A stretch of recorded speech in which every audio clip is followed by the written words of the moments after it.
refrescando la memoria, ¿vale? Esto es lo que se dará hoy, esto es el nuevo, ¿vale? Toquemos del Nuevo Testamento lo que era su nombre, el nombre del Nuevo Testamento, qué significaba.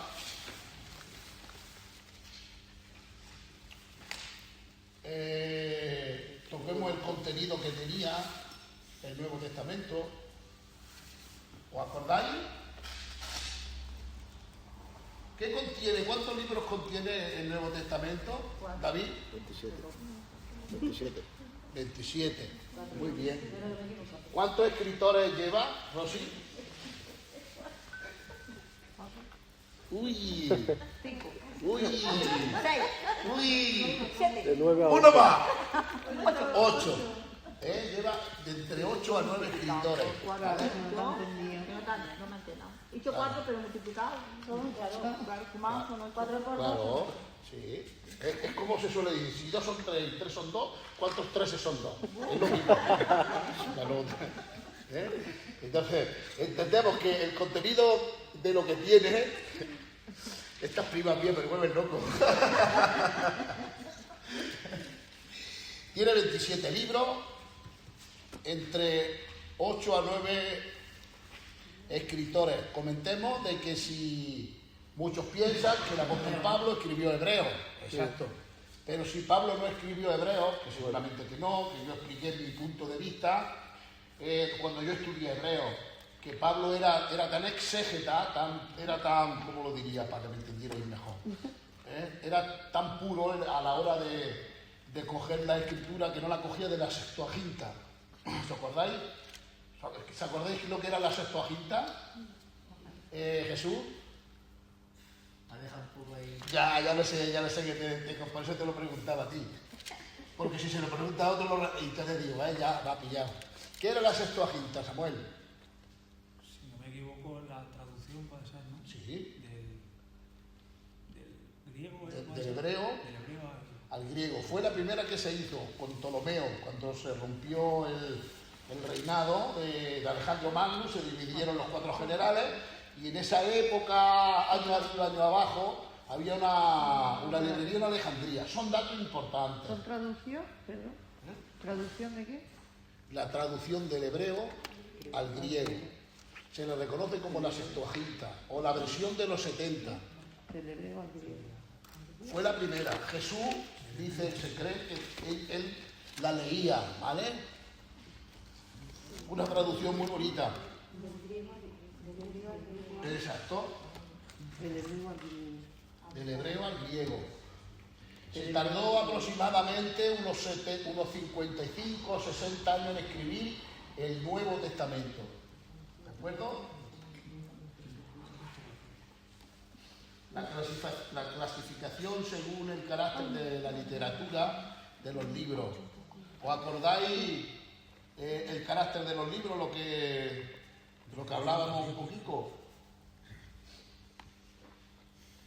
¿Qué eran los géneros literarios? Poético. Exacto. Que comentemos que no es lo mismo una carta de amor que te escribe. ¿Tú viniste en la casa pasada? ¿Qué era la Hacienda? Sí, señor. La Hacienda judicial y la otra es poética, ¿no? O algunas la ponen en lo romántico, a ver, tampoco vamos a entrar ahí, ¿no? A ver, una carta de amor. Es una carta de amor, sí, señor. Y hay aproximadamente 7, 8 géneros literarios dentro del Nuevo Testamento. Ley, historia, poesía o sabiduría, profecías evangélicas o el evangelio, cartas o epístolas y apocalípticos, ¿vale?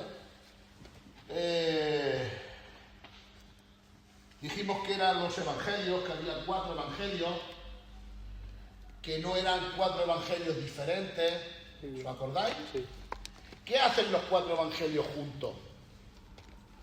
Se complementan y nos ayudan a ver un poquito más la vida de Jesús.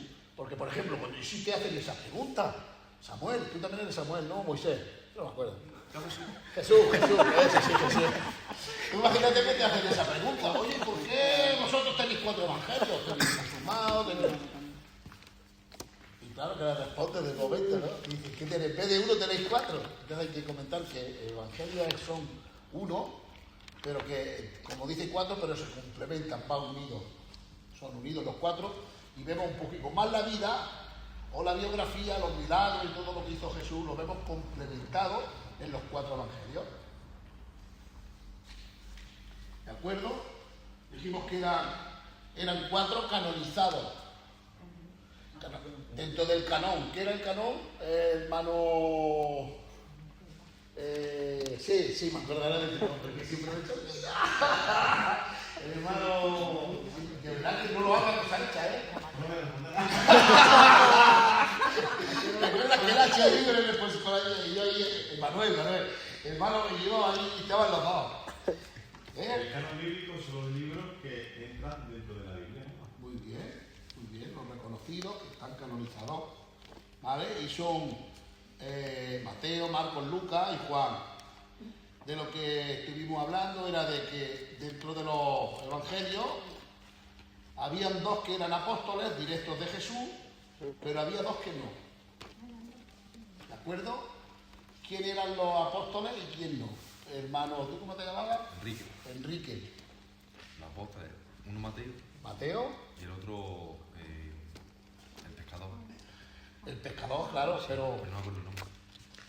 Juan. Era Juan, exactamente. Era Juan. Marcos era discípulo, se cree, muchos que se cree que era discípulo de, más bien de Pedro, que aprendió mucho con él. Luego está Lucas, que Lucas era un gentil, no era ni del pueblo de Israel. Se le dio el privilegio de que solo hay un gentil que escribe dentro de lo que es la Biblia en el Nuevo Testamento, y es Lucas. ¿Cuántos libros escribe Lucas? A ver, la Isa. ¿Cuántos libros escribe Lucas? Lucas. No sé, ahora. No te Dos. ¿Qué dos eran, Damiana? Lucas y Hechos. Lucas y Hechos. Lo hemos dicho bien. Sí, ¿vale? Bueno, hasta aquí toquemos un poquito lo que era el tema este. Luego comentemos que el Antiguo Testamento tiene aproximadamente de profecía que Marcos, o sea, Mateo, dijimos que era Mateo, ¿no? Conocía un poco la profecía de Jesús y por eso él las cita, ¿vale? Porque yo no puedo citar algo si no lo sé, yo no me puedo inventar algo. Entonces hay aproximadamente 30, dentro de su libro aproximadamente 30 profecías dichas por él. O sea, quisimos decir que era un hombre que no era torpe en conocimiento. Era un hombre que aparte que era recaudador de impuestos, trabajaba en la hacienda, por así decirlo, y era el publicano del grupo. Pero tenía una mente abierta, era ágil, ¿vale? Porque para conocer tantas profecías, Zacarías, Salmo, Isaías, Zacarías, así hasta las 30. Toquemos que también él relata milagros de Jesús, que aproximadamente él relata 19 o 20. Que ya lo toquemos, no lo vamos a tocar otra vez. Ahí dentro de lo que él toca hay una liberación de un demonio, liberación de 2 demonios, que aquí, si lo tocáramos, si lo cogemos en la Biblia, hay algo sinóptico. ¿Os acordáis de lo que eran los sinópticos? ¿Qué eran los sinópticos? No se escucha un sí, No, sí quiere decir junto y óptico, sinóptico, en visión, o sea que todo lo ve junto. Bueno. Exactamente, de ahí viene la óptica. La óptica hasta que vamos, porque los ojos están juntos, ¿vale? Ver. Sí, no, pero es así, ver a la vez, ¿vale? Lo que pasa es que ya lo borré, la palabra yo ni me acuerdo, no sé qué, no sé cuánto, óptimo o algo así. ¿Vale? Ver a la vez. Vamos a coger Mateo 8, en la Biblia, rápido entramos en Mateo, Pero es por recordar un poquito, refrescar un poco la clase pasada rápida, vista de pájaro. Mateo 8. Mateo 8:24. 8:24. Pero ahí te sale una referencia, ¿verdad? Mateo 8:24. Te salen los demonios, 2 demonios, ¿no? Mateo 8:24. Jesús calma la tempestad. Es el 28. El 28. Sí, el 28. 8:28. Y te dice aquí no tienes ninguna, ¿ves? Demonio gadareno. Tú lo tienes, te da la referencia a ti. En Marcos, ¿verdad? Marcos 5, ¿no? Joselico, sale Jesús, calma la tempestad, en Mateo 8:24. El 28. 28. Sí, 28, perdonadme. Luego veréis que abajo hay referencias. Tú vas a buscar la referencia de Marcos, ¿vale? Ya verás cómo vamos a ver el cambio. En vez de 2 van a salir 1. ¿Vale? Y la Biblia no se contradice. ¿Quién lo tiene? ¿Lo tienes tú, Pérez? El Mateo sí. El de Mateo lo lee el Pérez. Adelante, compañero. Cuando llegó a la otra orilla, a la tierra de los Gadarenos, vinieron a su encuentro 2 endemoniados. Vale, hasta ahí. Vinieron 2 demonios, o sea, 2 hombres, ¿no? Endemoniados. Sigue un poquito más. Que salían de los sepulcros, feroces en gran manera, tanto que nadie podía pasar por aquel camino. Buenas tardes. Gracias por interrumpir. Sigue. Y clamaron diciendo: ¿qué tienes con nosotros, Jesús, Hijo de Dios? ¿Has venido acá para atormentarnos antes de tiempo? Estaba padeciendo lejos de ellos un hato de muchos cerdos. Amén. Vemos los cerdos, vemos que tienes contra nosotros, ¿vale? Aquí aparecen 2 hombres. Ahora el hermano le marco, que es una referencia que hay ahí. Vinieron al otro lado del mar, a la región de los Gadarenos. Y cuando salió él de la barca, los seguida vino en su encuentro de los sepulcros un hombre, Uno. con espíritu inmundo. Que tenía un espíritu inmundo. Sigue. ¿Digo? Que tenía su morada en los sepulcros, y nadie podía atarle, ni aun con cadenas, porque muchas veces había sido atado con grillos y cadenas, mas las cadenas habían sido hechas pedazos por él, y desmenuzados los grillos, y nadie le podía dominar. Y siempre de día y de noche andaba dando voces en los montes y en los sepulcros, hiriéndose con piedras. ¿Sigo? Sí, un poquito hasta que lleguen el hato de cerdo, para que veamos que es el mismo pasaje, que no son diferentes. Cuando vio pues a Jesús de lejos, corrió, y se arrodilló delante de él, y clamó a gran voz, dijo: ¿qué tienes conmigo, Jesús, Hijo del Dios Altísimo? Te conjuro por Dios que no me atormentes. Porque le decía: sal de este hombre, espíritu inmundo. Y le preguntó: ¿cómo te llamas? Y respondió diciendo: Legión me llamo, porque somos muchos. Y le rogaba mucho que no le enviase fuera de aquella región. Estaba ahí cerca del monte un gran hato de cerdos. Vale, hasta aquí. Entonces el Señor le dio el permiso y se abalanzaron y se precipitaron contra el mar y murieron, ¿no? Luego, viendo aquello, los ciudadanos de Gadara le dijeron al Señor que se fuera, que se marchara por aquello que pasó, ¿no? Y el hombre, ese hombre gadareno, quiso ir con él y Jesús dijo: no, quédate y da testimonio de lo que ha hecho Dios en tu vida. Entonces se quedó y tal, ¿no? Pero en Marcos dice 1, pero en Mateo dice 2. No son 2 pasajes diferentes. No hay una equivocación, no hay algo que se haya equivocado, sino que es un problema sinóptico, que es ver a la vez. Hay muchas cosas donde en el pasaje de Mateo, que muchas cosas no salen, que era feroz, que se pegaba con piedra, o que con los billetes los cogía y los rompía, porque había uno que era como más feroz que el otro, como que tenía más problemas uno que otro. ¿Vale? Entonces se centra más, el que escribe en un sitio se centra más en uno que en el otro. Sin embargo hay otro, Mateo, que es el que mira los 2, pero Marcos mira uno, se fija más en uno solo, en buen sentido. ¿Me entendéis? Sí. Ese es el problema sinóptico, que uno habla más cosas y otro habla menos, pero por los 2 pasajes vemos que el Gadara pasan a la otra ribera, el trailato de cerdo, y etcétera, etcétera, ¿de acuerdo? Las parábolas, aquí nos menciona Mateo, habla aproximadamente de... Aquí hay 13. ¿Qué es una parábola? ¿Quién lo sabía? Ya a esta altura ya tenemos que saberlo, ¿eh? Historia o cuento. Sí, como una historia oculta. Hay aproximadamente entre 18 y 19 parábolas. Era un sistema de enseñanza, ¿vale? Jesús no vino trayendo algo nuevo. Quiero que entendáis que las parábolas no las inventó Jesús en aquel tiempo. Ya era un sistema de enseñanza, de hacía ya un X tiempo que la usaban los rabinos y la gente de aquel tiempo usaban las parábolas para decir unas verdades ocultas, y eso era lo que el Señor trató de enseñar por medio de parábolas, proverbios y cosas así, ¿vale? Sí que es verdad que dice la Biblia que el Mesías vendría, pero cuando le hablara al pueblo, oyendo no oirán, viendo no verán, para que luego se conviertan. Y yo explicaba, claro, ¿quién eran los que estaban con Jesús? Sus discípulos y los apóstoles, todos los de esta parte, estamos con Jesús, pero ellos no. Entonces nosotros no vamos a crucificar a Jesús. Nosotros no le vamos a decir que se vaya al Calvario y le vamos a poner los clavos.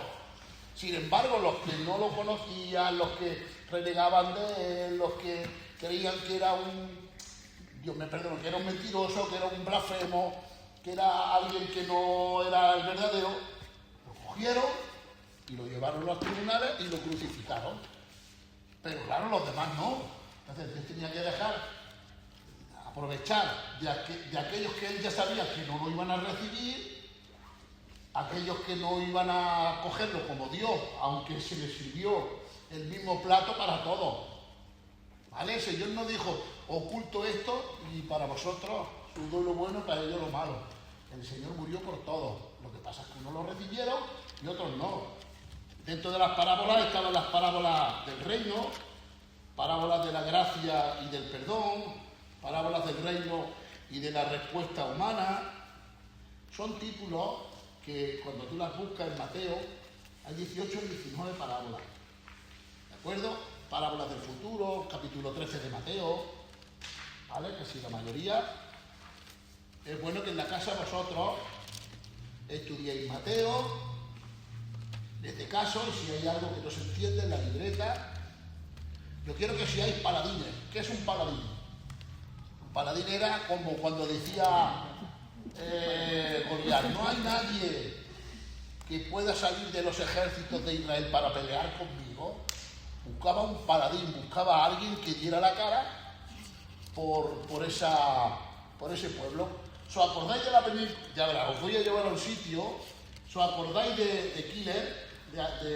Ese que le pegaron con la flecha en el canón. En Troya. ¿Os acordáis de Aquiles? Que había uno allí fuerte. Y dice, bueno, vamos. Venga, que peleen dos y evitamos muchas muertes. Vino aquí y le hace así, clava la espada y dice, venga, todos para cada uno para su casa. Pues eso era un paladín. Yo quiero que vosotros en la palabra seáis paladines, con destreza en la espada, destreza en la mentalidad, que cuando alguien por la calle os pregunte, con la naturalidad que salga de vosotros, porque de la abundancia del corazón habla la boca.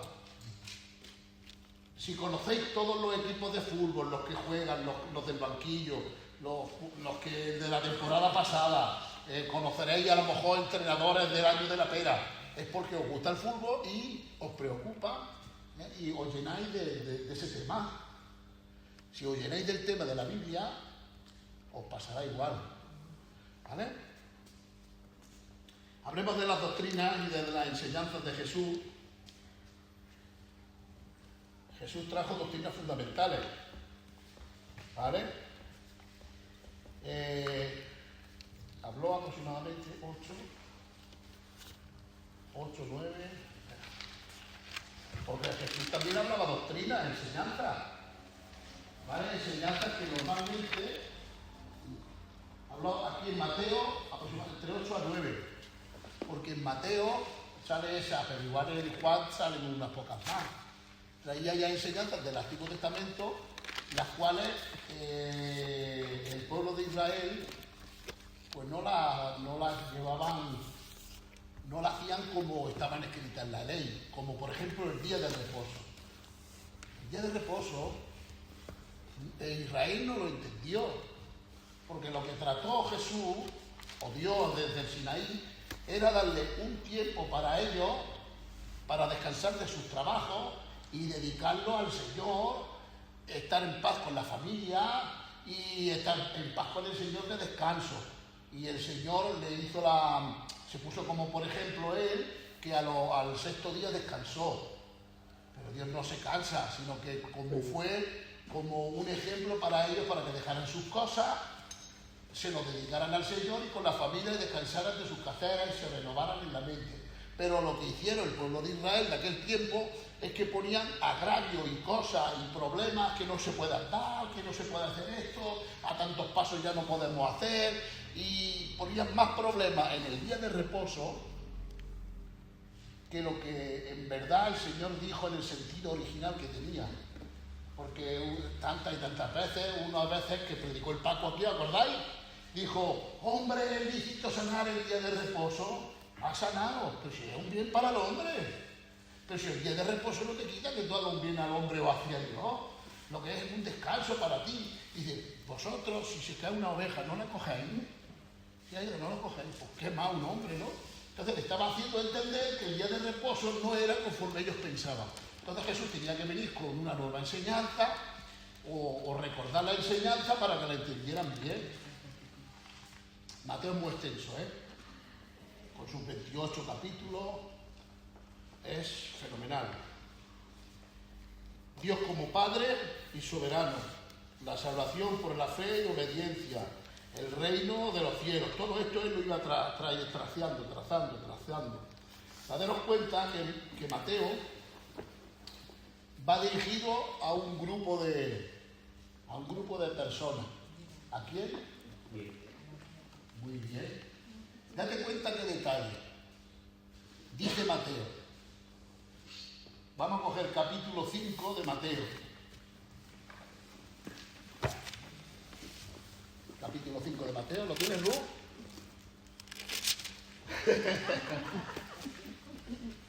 Capítulo 5, 5:3. ¿Quién? ¿Lo tienes tú, Rosa? No, si yo lo he hecho para meterme con ella. Hace días que ya no me meto con ella. Mateo 5, del 13, o sea, del 3 al 12. ¿Quién lo tiene? ¿Lo tiene Abel? Pues lo lee de mano Abel. Bienaventurados los pobres en el espíritu, porque de ellos es el reino de los cielos. Mira, el reino de los cielos, sale una vez. Bienaventurados los que lloran, porque ellos recibirán consolación. Bienaventurados los mansos, porque ellos recibirán la tierra por heredad. Bienaventurados los que tienen hambre y sed de justicia, porque ellos serán saciados. Bienaventurados los misericordiosos, porque ellos alcanzarán misericordia. Bienaventurados los limpios de corazón, porque ellos verán a Dios. Bienaventurados los pacificadores, porque ellos serán llamados hijos de Dios. Bienaventurados los que padecen persecución por causa de justicia, porque de ellos será el reino de los cielos. Bienaventurados sois, por mi causa os vituperen y os persigan, y digan toda clase de mal contra vosotros, mintiendo. Gozaos y alegraos, porque vuestro galardón es grande en los cielos, porque así persiguieron a los profetas que fueron ante vosotros. Amén. Aquí hay una mezcla entre bienaventurados porque el reino de los cielos o verán a Dios. Resulta que los hebreos no pronunciaban el nombre de Dios a la ligera, porque ellos no tomarán el nombre de Dios en vano. Entonces ellos solo decían el nombre de Dios en ocasiones que no tenían otro remedio, ¿no? Porque, por ejemplo, en la frase, en la primera, ¿qué dice la primera frase? En el 5:3. Bienaventurados los pobres en espíritu, porque de ellos es el reino de los cielos. De ellos es el reino de los cielos, en vez de el reino de Dios. ¿Vale? Dice el reino de los cielos, el reino de Dios. Ahí evita decir Dios, pero hay en otras ocasiones que no. A veces evitaban decir el reino de Dios, arrepentidos porque el reino de los cielos se ha acercado a nosotros. A veces no dice arrepentidos porque el reino de Dios. ¿Vale? ¿Por qué se evitaban? Porque es lo que te comentaba, le leí una frase que dice, no tomarás el nombre de Dios en vano. Entonces ellos lo llevaron también a un extremo. O sea, eran muy meticulosos a la hora de decir ese nombre. Sí, entonces ellos procuraban de no decirlo y como que lo tenían como un tabú.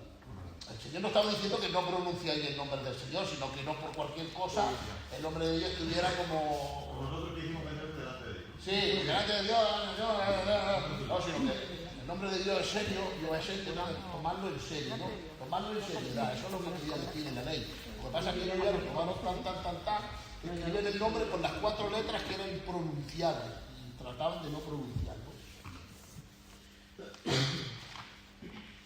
Luego también estaban las profecías sobre la muerte, la resurrección, Jesucristo, por donde buscar, perdonadme. Profecías.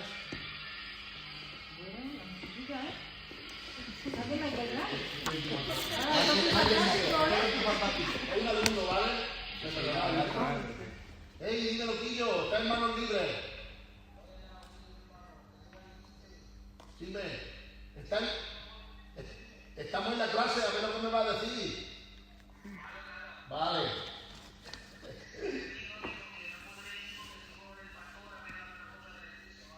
Vale, no te preocupes que la clase ya se ha enterado. Jesús Camela. Venga, para la próxima, ¿vale? Igualmente. Ahora sí otro lo cojo, pero este a lo mejor viene caprichado con otras cosas. Vale, profecía sobre su muerte y resurrección. ¿Vale? Profecía sobre Jerusalén y el templo. A ver qué puedo deciros más para pasar al otro lado. 6, 7. Unos siglos. Profecía sobre la extensión del Evangelio y tal.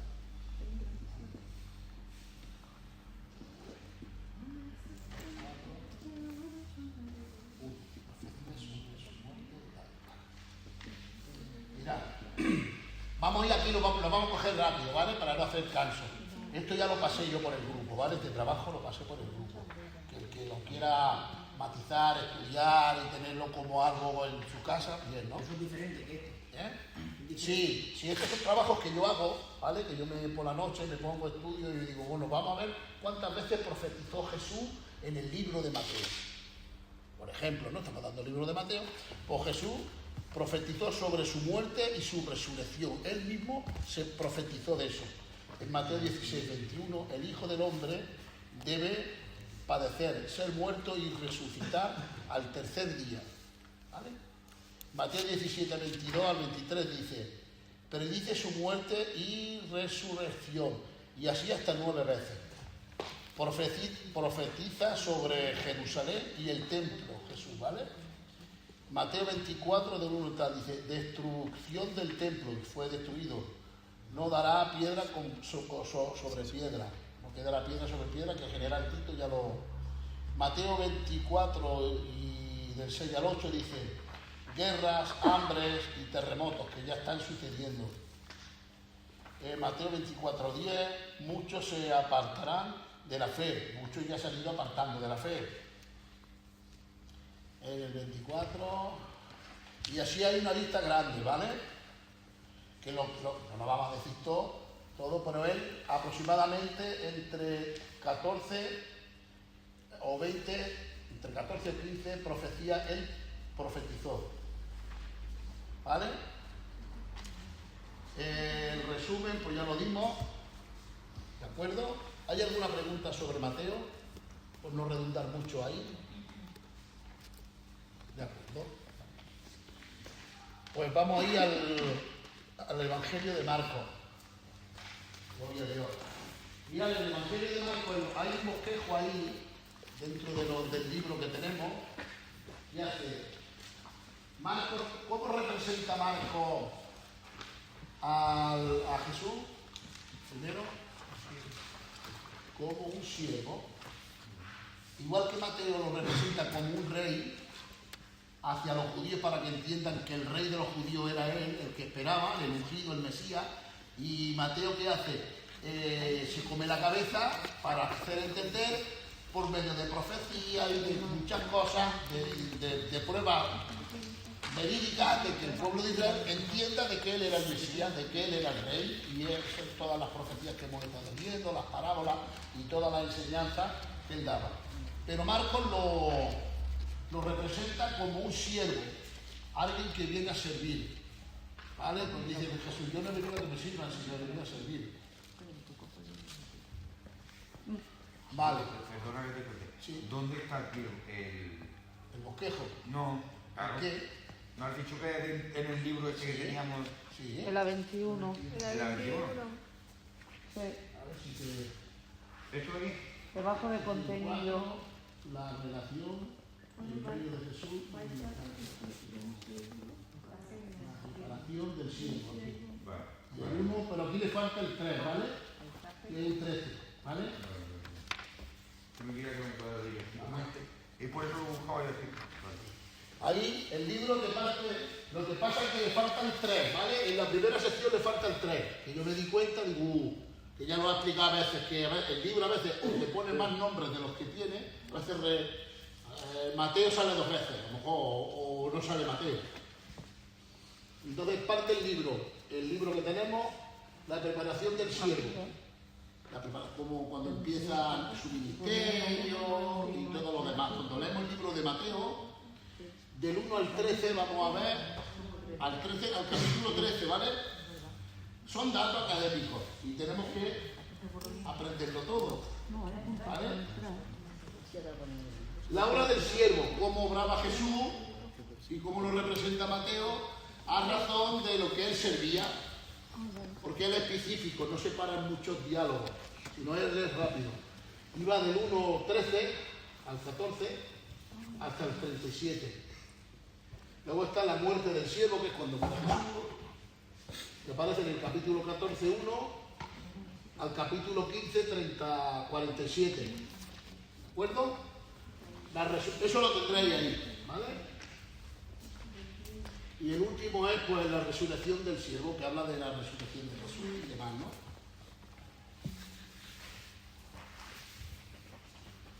Muy bien. Luego tenemos, dentro del libro que tenemos, vamos a seguir las pautas del libro y luego entraremos en algunas cosas que tiene más. El autor de la Biblia. ¿Cómo podemos verificar el autor? ¿Qué significa autor? Carna. El capítulo del libro. Sí, señor.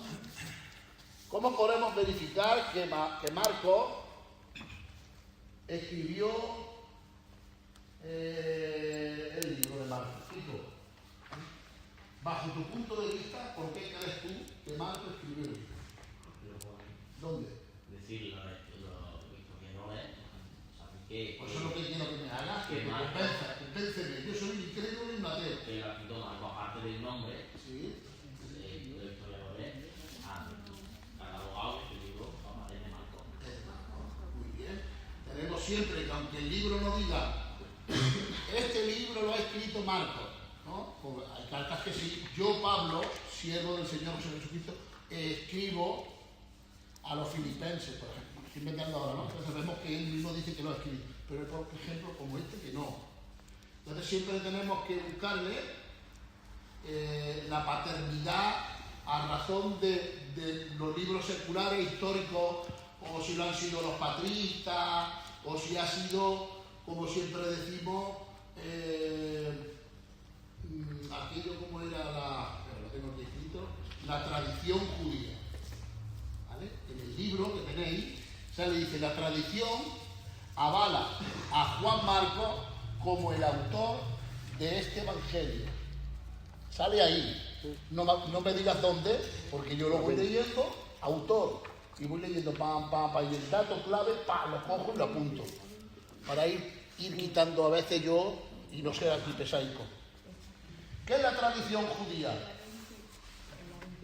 Rosy, la tradición judía, ¿qué era? ¿Te acuerdas? ¿Alguna vez que otra lo hemos dicho aquí? La tradición judía. Exactamente. Le gustaba la fiesta que para qué. No, pero que sí, que va por ahí, la tradición judía, porque los judíos eran los custodiosos de los libros, ¿no? Y ellos, aparte de los buenos, también tenían la Bemará, la Misná, los apócrifos y todo lo que iba saliendo, ellos se movían con aquello y eran testigos oculares en su tiempo de todo lo que acontecía, ¿no? Dentro de todo lo que aquello había, iban escribiendo cosas y relataban cosas. Aparte de eso, luego está Papia, uno de los padres de la obra, que ya lo comentemos, que él menciona escritos de los antiguos, que este hombre, Marcos, escribe el libro. Ya lo decía Marcos en su libro, tal. Entonces son referencias que a nosotros nos ayudan en el día de hoy a entender de qué fue escrito. Esto no te quita la salvación, pero bueno saberlo. ¿Quién era Marcos? En sí. Familia, ¿no? Porque hay que... ¿Cómo? Familia de Bernabé, ¿no? Era familia de Bernabé, sí señor. Era el primo. Era primo de Bernabé. Era un joven de unos 20 años Sí, y era de buena familia. Sí. Se cree que era una familia adinerada. Bueno, sí, tenía buen dinero. dinero. Sí. Sí, era medio calor también. Era medio calosillo. No, y bueno, estuvo mucho con Jesús Sí. y bueno, que era, o sea, que se había criado mucho en lo que es el Evangelio. En ese ambiente. En ese ambiente. En ese ambiente. Vamos a coger y vamos a leerlo, porque va por ahí. Vamos a leer la página donde pone un poquito. Leemos el libro, ¿vale? Es una hoja solo. ¿Quién se atreve a leer? ¿Quién se atreve? ¿Tú? Venga, pues el mismo, venga. La 21, ¿verdad? Sí. La 21, pero ¿dónde? Porque no sé. Donde pone Marcos. Lo pone en A la ver, 20 empieza aquí, ¿no? Que abajo. aquí que pone... En la 20 abajo. Aquí empieza Marcos. El autor, donde pone el autor, ¿vale? El autor, desde el principio. La tradición avala a Juan Marcos como autor de este evangelio. Juan Marcos era un joven, posiblemente de 20 años, en el momento de la crucifixión de Jesús, hijo de María. Ojo, no María la madre de Jesús, otra mujer que se llamaba María, ¿vale? Estaba bien relacionado con los medios apostólicos y con el mismo Jesús, prácticamente desde el inicio del ministerio de este. ¿Por qué lo sabemos? Porque María, Magdalena y muchas mujeres, cuando estudiamos en Lucas, aparecen que eran como un conjunto de mujeres que seguían a Jesús, atendían en las comidas y en todo eso. Entonces se cree en ese área que Juan Marcos vivió esa relación, aunque el libro no lo diga, pero son momentos de que cuando en el contexto, cuando entremos en Lucas, nos vamos a dar cuenta, ¿vale? Sigue más, perdona, yo te puedo- No. Parece ¡Vale, también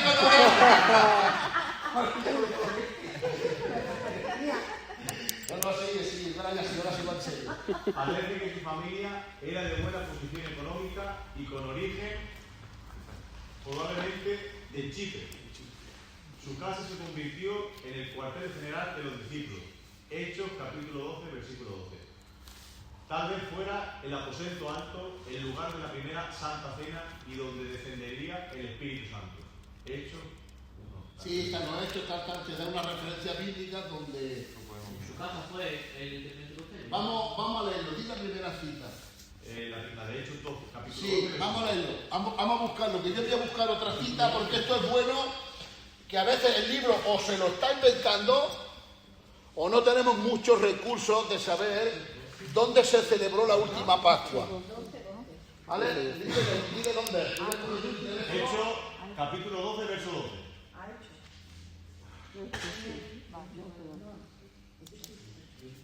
Yo ya lo tengo.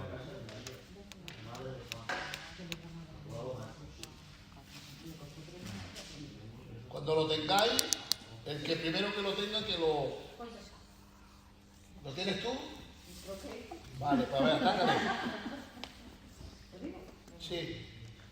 Al darse cuenta, sí, ¿no? Al darse cuenta de esto, llegó a casa de María, la madre de Juan, el que tenía por sobrenombre Marcos. Muchos estaban allí reunidos orando. ¿Sigo? Sí. Cuando Pedro llamó a la puerta del patio, salió a atender una muchacha llamada Rode. Vale, hasta aquí sabemos que era el cuartel general que estamos hablando los discípulos, porque Pedro estaba preso y fue cuando el ángel le abrió la cárcel por la noche, vino allí y tocó porque estaba todo, era como el cuartel militar, se cree que ese era el aposento alto.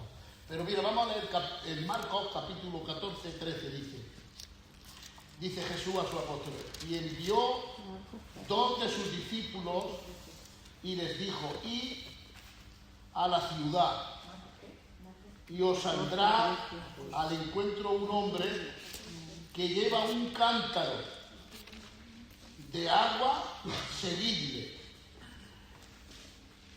¿Lo tenéis ese versículo? Sí. Marcos 14, 13. ¿Qué dice más? En el 14. 14, 14. ¿Lo tienes, Nelo, Sí. hermano? Y donde entrare, decid al señor de la casa. El maestro dice, ¿dónde está el aposento donde he de comer la Pascua con mis discípulos? Amén. Vamos a parar aquí, vamos a hacer un acto, tomamos oxígeno. Este libro nos está diciendo que posiblemente fuera el aposento alto donde Jesús celebró la Pascua. Yo no estoy muy de acuerdo con ese dato, ¿vale? Eso no quiere decir que lo que diga yo va a ser verdad, ¿vale? Que seguramente que tenga razón, pero quiero que escuchéis mi versión. En este lugar aparece la mujer que se llama María. No aparece el hombre de cabeza. Porque siempre que va a la casa, José, esposo de María, madre de Jesús. Abel, esposo de su mujer, que tiene tanta hija en una moto. No, pero... Quiero decir que siempre aparece el hombre. Ahí no aparece el hombre, la voz del hombre. Sin embargo, aquí le dice Jesús a sus apóstoles, y os saldrá al encuentro un hombre que tiene un cántaro de agua. Cuando estudia por qué un hombre lleva un cántaro de agua cuando los hombres nunca iban a por agua, claro, ¿no? Porque era trabajo culturalmente de quién. Pero si es que no traía agua nunca al mundo. Entonces dice, a ver, ¿qué está pasando aquí, padre? ¿Por qué un hombre viene a buscar agua y no viene María? O la sirvienta, que se llamaba, ¿cómo se llamaba la sirvienta? Rode. Rode. Eso choca un poco. Tengo sirvientas para que vayan a buscar agua, pero mandan a un siervo. Puede ser un siervo, pero un hombre es muy difícil, aunque sea un siervo, es degradable ya demasiado teniendo sirvientas, ¿no? Normalmente no nos encargamos de las bestias del campo, de podar. ¿Saben quién iba a buscar el agua? No lo saben. Y sí, lo he dicho muchas veces. Aquellos hombrecillos que estaban en el Qumran, ¿cómo se llamaban? Los esenios vivían como apartados de mucha gente y muchos de ellos ya no tenían ni mujeres. Vivían aparte. A no tener mujeres, muchos de ellos, ¿qué tenían que hacer? Pues todas las labores de la casa tenían que hacerlo ellos, cocinar, hacer su por el agua. Y entonces le dijeron, y decirle a ese hombre que lleva el cántaro, y se lo llevó a la casa. Y el capítulo 14 que ha dicho, hermano. Y donde entrare, decid al señor de la casa. El maestro dice, ¿dónde está el aposento donde he de comer la Pascua con mis discípulos? ¿Ha visto cómo no se lo dice a la mujer María? ¿Os estáis dando cuenta? No se lo dice a María, al hombre de la casa.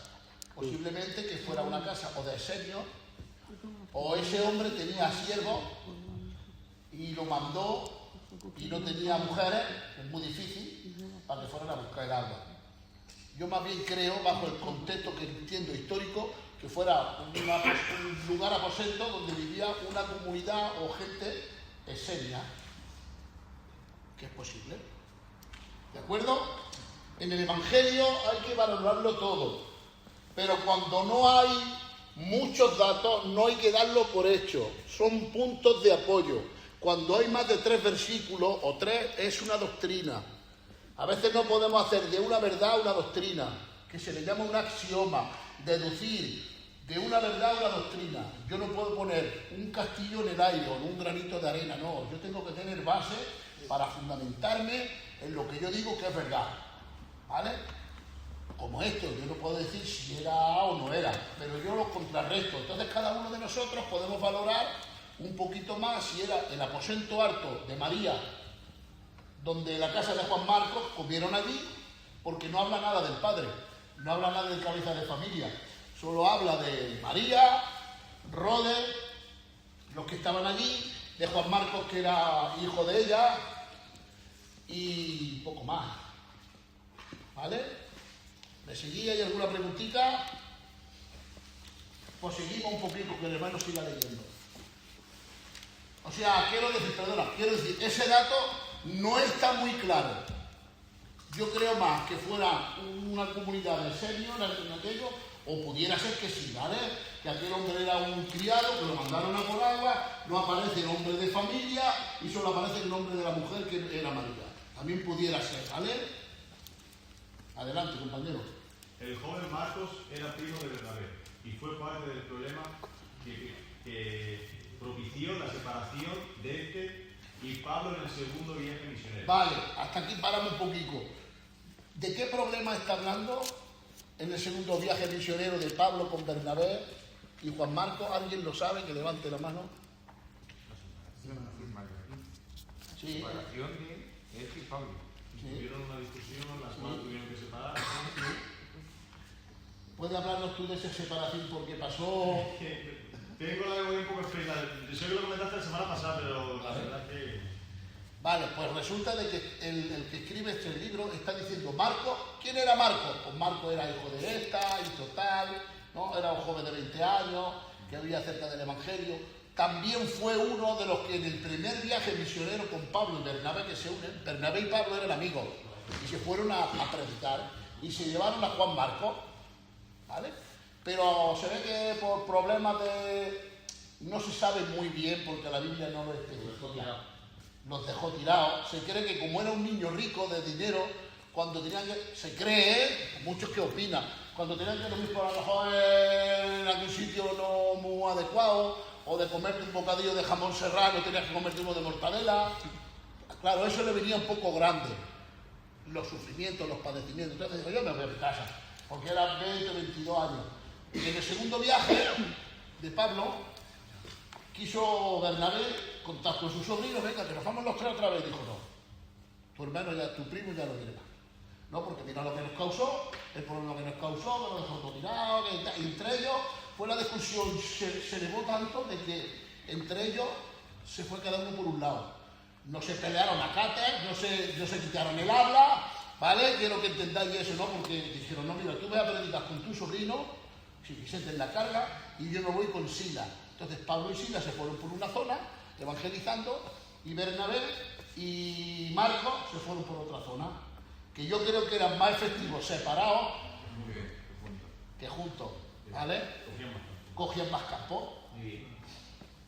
¿De acuerdo? Eso fue la discusión, para el que no lo sepa, porque tú lo lees, y si no sabes la... ¿Esto qué pasa? ¿Que era guerrillero? Sí, hermano. Cuando Bernabé, acompañado de Marcos, viajó a Chipre y Pablo se dirigió a Asia, toda la referencia, pero pasado el tiempo Pablo lo menciona como útil para el ministerio. ¿Dice la cita? Sí. ¿Dónde lo dice? En 2 de Timoteo, capítulo 4, versículo 1. Vale, pues vamos a leerlo. Cada vez que hay una cita en un libro, es bueno coger oxígeno y leerlo, porque lo bueno no son datos académicos, los buenos son buenos, pero lo más bonito son datos bíblicos. ¿Quieres que te deje mi libro y luego te hago a ti leer? Que digo, si yo tengo un libro que si quieres te lo dejo y luego lees un poquito tú, o una Biblia o algo. No vale.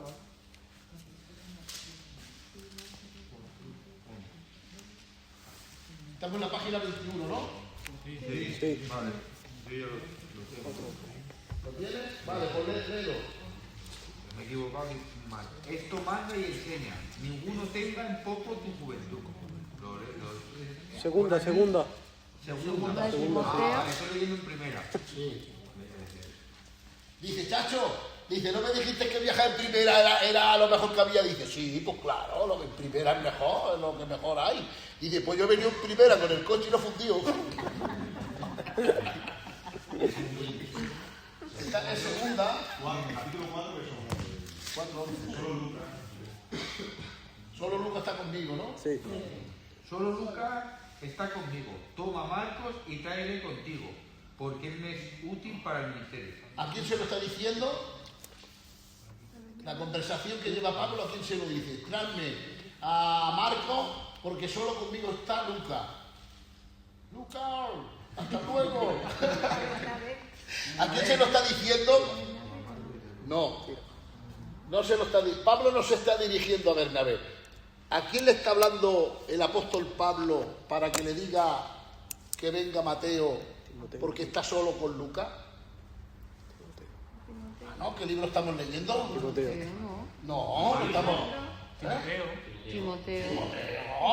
Claro, ahora sí. ¿Te has dicho que no? ¿Me has dicho Mateo? No, te hemos dicho Timoteo dos Sí. veces, sí. Sí. Y nos has dicho dos veces que no. No, ¿sabes qué? ¿Sabes qué pasa? Que como tú estás acostumbrado a que fallé y tal... Ahí no hay nada. Tú sigue. No, qué mentira, qué broma. Pues muy bien, se lo estaba diciendo a Timoteo. Timoteo, cuando venga, ¿vale? Que tenga que venir a verlo, pues dile a Esther que venga, porque ahora sí que me es útil. Ya iba madurado, ya había las cosas de otra manera. Le dolía el evangelio, hermano. Aquí tenemos una conversación el otro día, ¿te acuerdas? No sé quién estaba con nosotros aquí, en la reunión del jueves, que decíamos que el evangelio te tiene que doler en el alma. Porque como el evangelio no te duela, al que no le duele el evangelio, ¿me permitéis que lo diga? Es un simpatizante. Es como yo, por ejemplo, yo digo, es un ejemplo feo, ¿no? Yo digo, yo soy del Real Madrid. Pero a mí me da igual que gane o pierda, a mí no me... Sí, como si el handball la han tirado a la calle, porque no convivo, yo solamente de nombre, yo soy del Madrid, o yo soy del Barça. Pero no me duele el que pierda, no me duele, ¿no? Entonces, cuando el evangelio no te duele, eres un simpatizante simplemente, que vienes al culto, que te gustan las alabanzas, el rollo que hay con tu grupo, que es donde te juntas. Pero claro, cuando te duele es cuando tú ves a un hermano que están haciendo una injusticia con él. Entonces tú vas con toda la ley de la Biblia y coges argumentos bíblicos y tú lo defiendes. Y oras por él, y ayunas por él. O si hay algún enfermico, vas a su casa, ve al pastor afligido, lo apoyas y te implica en el evangelio, aunque nadie te diga nada, tú recoges todo lo que hay. Esto está sucio, no espero que venga nadie a quitarlo, porque me duele, es mío. Lo hago mío. Descuece. Eso es lo que hacían ellos. Entonces, Marcos ya le dolía el evangelio, ya no nos dejaba tirados, ya perdía de lo suyo por ganar del evangelio. Y a veces necesitamos madurar en el Señor para comprender ese sentir. El evangelio no es fama, no es que te dan un cartel que viene a predicar fulano el día de mañana, que eso es bonito, pero en sí te tiene que doler el evangelio, ¿vale? Seguimos leyendo, vale un poquito el Jesús. No me quedo aquí. El joven Marcos, no, miento. Algunos lo identifican. Algunos lo identifican con el joven que salió corriendo desnudo la noche del arresto de Jesús. Marcos capítulo 14, del 51 a 51. Vamos a buscar la cita. Mira qué cuadro se ve aquí. Vienen los alguaciles a prender a Jesús. Lo prenden a Jesús y ahora aparece un joven,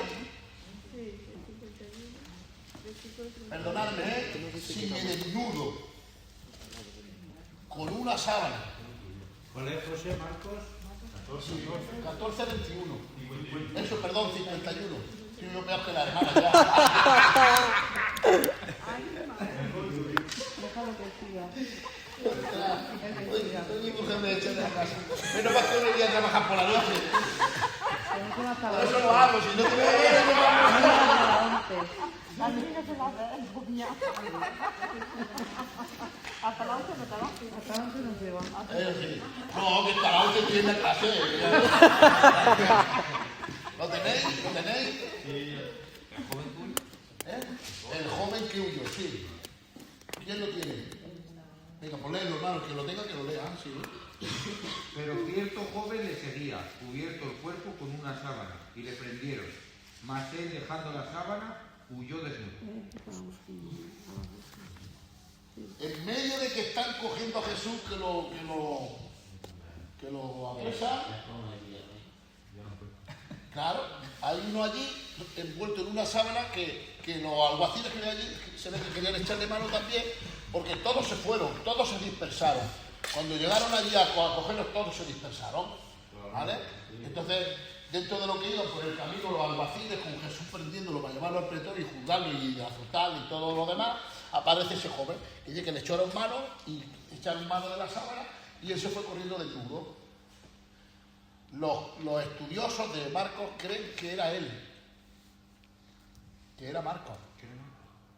Y Marcos lo escribe sabiendo de que había un joven que le pasó eso. Es el único que lo pone. Claro, y el único que lo nombra. Claro, porque es el único que... Y solo estaban los alguaciles de Jesús, ¿eh? Y Jesús lo escribió. Claro, pues. ¿Vale? Hay cosas que se deducen solas. Que eso no quiere decir que sea él, pero que la mayoría de los escritores, de los que han estudiado, se creen que era él mismo. Escribe y tal. Cierto joven, por decir yo... ¿Vale? Vale, pues hermanico, sigue leyendo un poco más. Falta mucho para llegar a la datación. ¿Vale? Cuando lleguemos a la datación, paramos. ¿Ya? Sí. También se dice que Marcos escribió dictado por Pedro, pero esto es muy difícil de avalar. Sí sabemos que Marcos creció en una atmósfera muy religiosa y de creyentes. Vale, paramos ahí. Dice que es muy difícil de avalar, pero hay como un grupo de gente que cree que sí y gente que cree que no. ¿Vale? El escritor te dice que es difícil de avalarlo, pero eso no quiere decir que no sea verdad. Muchos piensan que cuando escribe Pedro lo menciona a Marcos dentro de sus cartas, como que convivió con él, y como Pablo era un testigo ocular, pues como que él le iba dictando, hay esa vertiente, ¿vale? Esa hipótesis que yo la creo, ¿vale? Era como Lucas tampoco era un testigo ocular, pero él iba preguntando al uno y al otro, ¿vale? Marcos también, posiblemente el Evangelio fue dictado por Pedro, pues cuando fuimos allí, pasó esto, vimos lo otro, oye, yo escribiendo, ¿vale? Hasta incluso muchos piensan, ¿vale? Que las cartas de Pedro las escribió Marcos, porque Pedro se cree que no tenía como, no lo sé si era verdad, ¿vale? Son hipótesis, como que no estaba a la altura de escribir en el griego porque él era hebreo. Hablaba a lo mejor los justillos, era pescador, se ganaba la vida pescando, ¿no? Y era del vulgo, como le llamaban. Pero tener una ortografía, tú imagínate que yo era yo, pues el inglés, ole, yes, very good, Metro Goldwyn Mayer. No sé nada de inglés, claro. Entonces, ¿qué necesito? Pues alguien que dictara una carta y la escribiera en el griego también. Ha dicho que era de Burgos. De Burgos. Era de Burgos, de ahí donde está Raúl. Sí, del Burgo, ¿sabéis qué es el Burgo? ¿Quién sabe lo que es el Burgo? El Burgo era de la gente normalica, clase baja, ¿vale? Porque ellos decían, ¿quién son estos? Pues si son del Burgo, son gente normal, ¿no? Entonces el Señor lo que hace es que a gente humilde les revela el conocimiento. Dios no ha ido a buscar a médicos en el buen sentido, ¿no? O a profesionales grandes, a sabios, a grandes pensadores, sino el Señor mira, coge a Joselillo, coge a Abel, coge al Raúl, coge al otro Abel, coge la moto de Abel. Seguimos leyendo.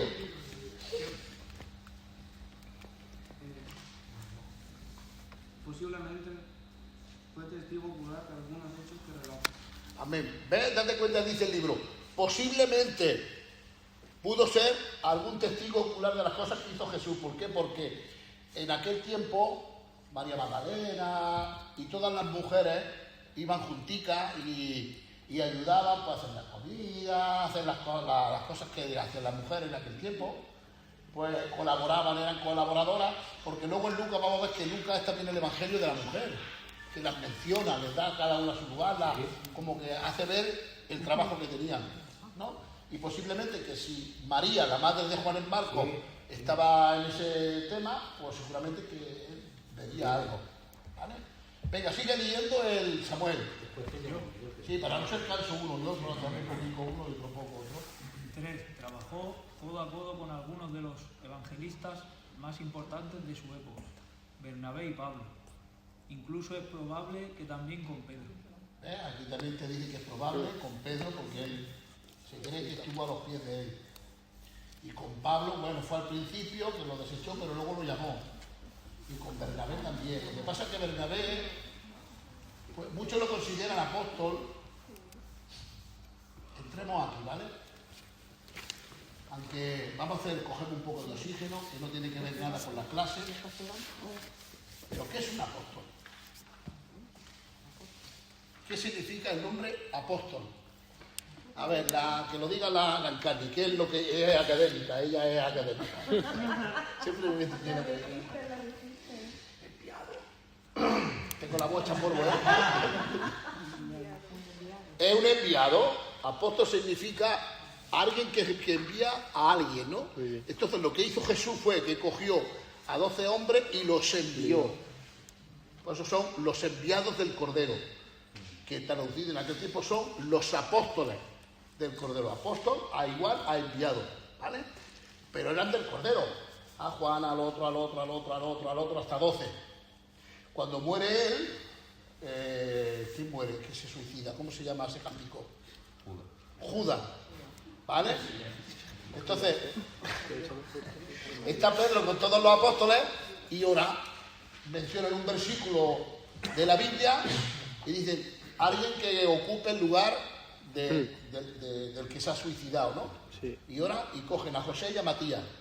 Lo ponen en oración, echan suerte y sale Matías como reemplazante, ¿no? Pero tenían un requisito.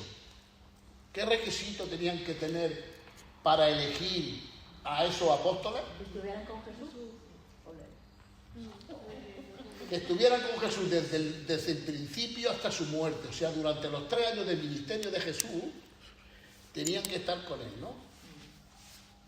Entonces esos dos reunían ese requisito, oraron por ellos, el Espíritu Santo obviamente coge a Matías, que haría su trabajo, haría sus cositas, ¿no? Porque no se habla mucho de él en la historia. Entonces vieron 13 apóstoles. Porque luego también fue cogido Pablo, ¿no? Ahí está. Pero ¿por qué Pablo sí y el otro no? Porque, por ejemplo, Esteban, en algunos sitios se le dice apóstol, porque fue enviado por los apóstoles del Cordero. Venga, ahí vosotros, y yo puedo ser un apóstol en el buen sentido. El otro día fui un apóstol yo, en la reunión de hombres que hubo en San José Obrero, porque el responsable, el hermano Miguel, me dijo, Joselico, tiene que venir la visita, espérate en la puerta, cuando venga el hermano te lo lleva, haces el culto, pasas la ofrenda y te viene, que vamos hoy a cenar, le damos un bocadillico, le damos para la gasolina que el gitanico se vaya. Fui enviado por el responsable, fui un apóstol. Entonces cuando terminé la obra de que ya fui para cenar, ya no soy apóstol, porque ya no soy enviado. ¿Vale? ¿Entendéis ese concepto? Sí. Hoy en día hay muchos apóstoles. El apóstol fulano, el apóstol sotano, el apóstol que ha venido de Londres, el apóstol que ha venido de Francia, el apóstol que...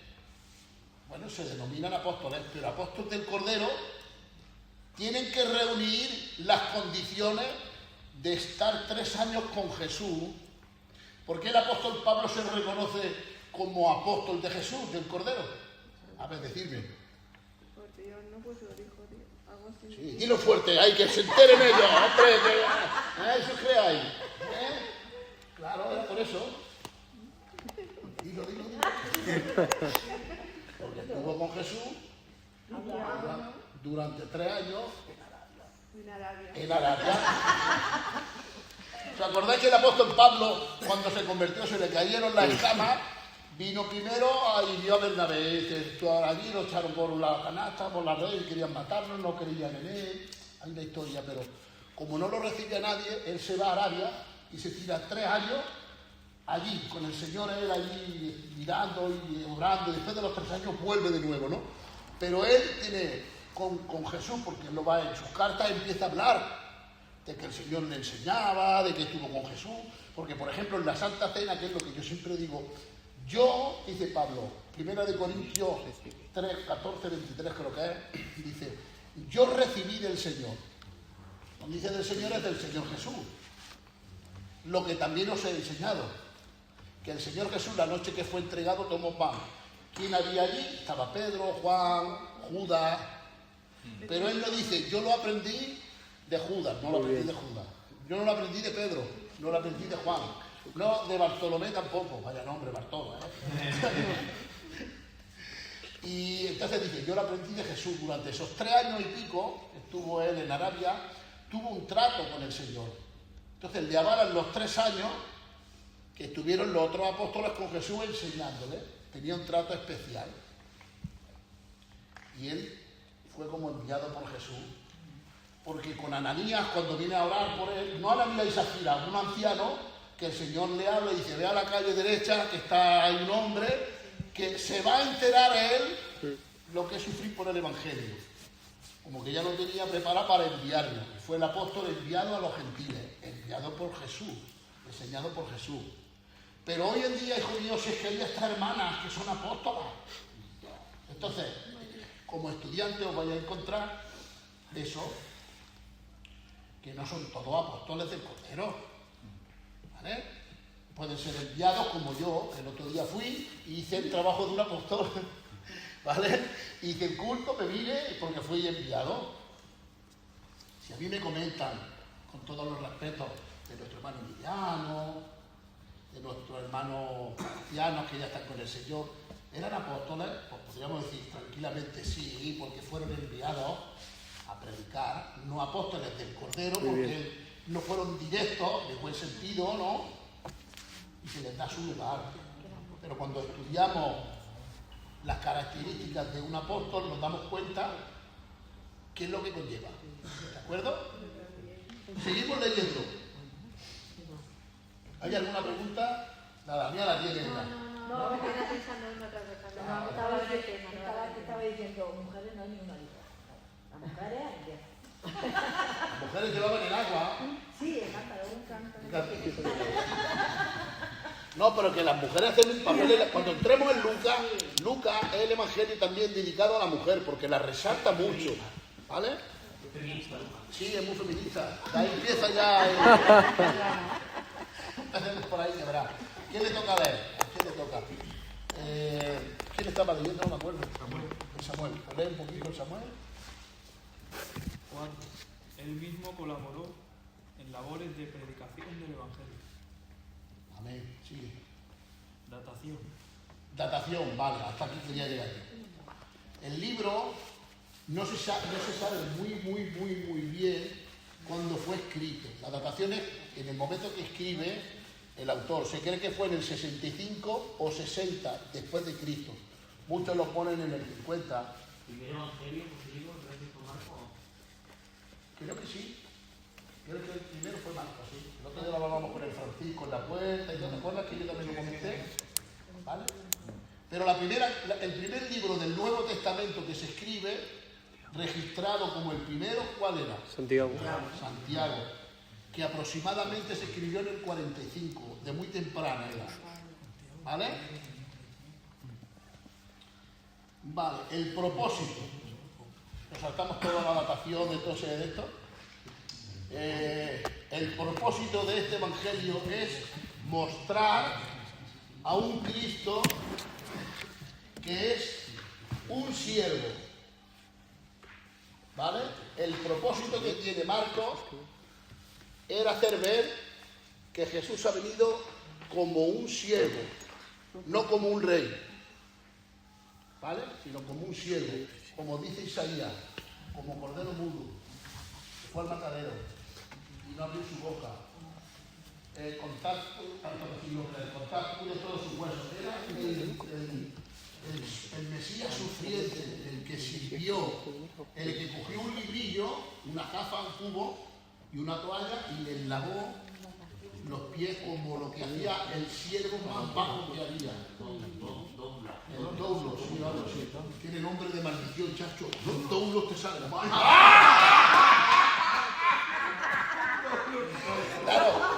quiere decir que te salga un siervo, no una maldición, ¿eh?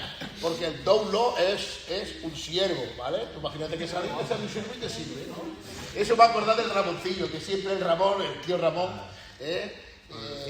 siempre dice, arrebatado te vea. Sí. Dice, mira qué maldición su hecho, arrebatado te vea.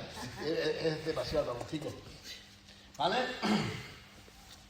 Es el Evangelio escrito a la medida de la mentalidad de un habitante del imperio. ¿De acuerdo? ¿Quién era el imperio que imperaba en el tiempo de Marcos? Gitano. Muy bien. Sí, señor. Porque de ahí nace todo lo que es la hojalata, la chatarra, eso que llevan en el pecho y todo eso. ¿Cómo se llamaba el imperio que reinaba? Roma. Entonces, dice el libro que fue escrito a la mentalidad de un habitante del imperio, al imperio romano. Fue dirigido normalmente a gentiles romanos, porque había gentiles griegos, ¿vale? Gentiles de otros sitios, ¿no? Pero normalmente se piensa que fue escrito al imperio romano, que eran gentiles. Es un evangelio que contiene muchos latinismos, a pesar de estar escrito en griego. ¿Qué es un latinismo? Aquí viene cuando yo me hago el chulillo. La lengua del latín. La lengua latina. ¿Qué sabe el latín? ¿Se sabe el latín? Claro, dice, cuidado con el gitanillo este chacho que se sabe el latín. ¿Eh? Por ejemplo, el apóstol, o sea, no el apóstol, ¿vale? Marcos no era un apóstol. Hemos quedado que un apóstol era aquel que convivió. Él era un obrero, por así decirlo, un colaborante, alguien importante dentro de aquel tiempo. Escribió el Evangelio. Ojalá fuera yo como Marcos. ¿No? Pero quiero decir que dentro de la categoría que eligió Jesús, ¿vale?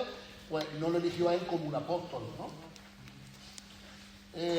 Por ejemplo, uno de los latinismos que él utiliza, coge palabras del latín que se conocían de aquel tiempo y él las pronunciaba en su libro. Por ejemplo, Marcos 12:14 nos habla de lo que era Cadrans. Fíjate tú qué clase de nombre. Cadrán, seguramente que sería un cuadrante. A ver, vamos a leerlo en el capítulo 12 de Mateo 14. 12:14. Marcos, ¿no? Sí, Marcos. Marcos. 12:14. Vamos a leer una o dos porque hay muchas, ¿vale? Pero esto lo que nos avala es que él cogía frases del latín y las escribía en el libro, pero las traducía al griego. En el 12:14 que dice... 12:14 de Marcos. Lo del tributo. ¿O del tributo? Sí, dilo, ¿qué moneda dice? Viniendo ellos, le dijeron, Maestro, sabemos que eres hombre veraz y que no te cuidas de nadie. ¿Por qué no miras la apariencia de los hombres, sino que con verdad enseñas el camino de Dios? ¿Es lícito dar tributo a César o no? ¿Daremos o no daremos? No dice la moneda, lo dice más adelante, ¿no? Y dice, dame la moneda, dale al César, lo que de César. El tributo era una palabra que era como un impuesto, ¿vale? Pero esa palabra era de romana, una palabra romana del latín, porque ellos, claro, son latinos, ¿vale? Roma en latín. Lo que pasa es que Roma se le conoce porque era la capital, ¿vale? Pero ellos son romanos porque tienen el pecho de lata. Y de ahí vienen los gitanos, como decía él, ¿no? Entonces tenemos que entender que ellos tenían su idioma en latín, ¿vale? Leemos también Marcos en el mismo libro, en el 12, pero en el 42. El mismo que teníamos, pero en el 42. Leemos este y ya pasamos a otro, porque hay mucho, hay muchas cosas así. Pero yo sí, léelo, hermano. Y vino una viuda pobre y echó 2 blancas, o sea, un cuadrante. ¿Ves? Aquí se traduce 2 blancas, un cuadrante. Depende en qué idioma está, si se conoce como griego, o depende en qué idioma es 2 blancas.